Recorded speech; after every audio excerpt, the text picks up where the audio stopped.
outline stitch on this curve, and because I am right-handed, I will usually start on the left and go this way, so I can curve it this way.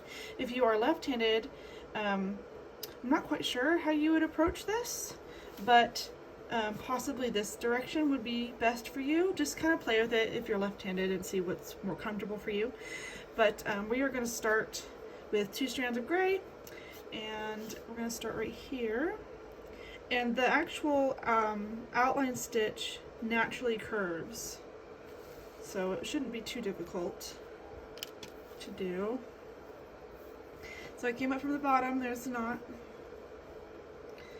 And luckily this is gray, so you'll actually be able to see what I'm doing. Last time I did this on black, I was like, we can't really see anything. So, so we're making little T's. So this is the length of the stitch.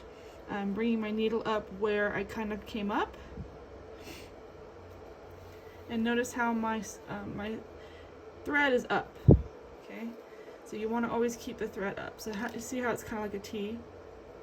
Now we want to have our thread up. Oops. And the length of our stitch will determine the consistency of our stitches. So when we try and keep your stitches the same length. So I'm bringing my needle up where I went down, so kind of halfway in between the stitch to make the little T. And if I keep going this way and follow this line, it will curve nicely with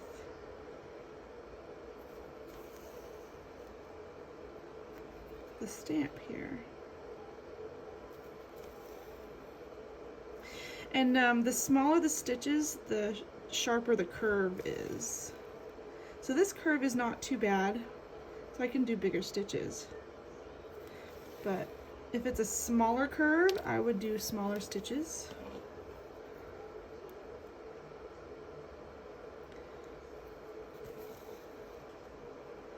And I'm kind of using my thumb as a guide.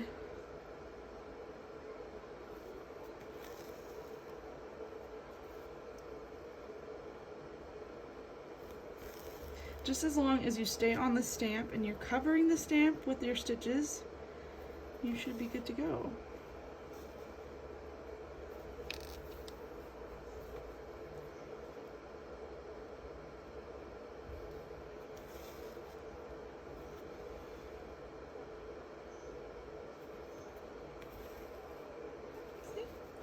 See how it creates this really nice curve?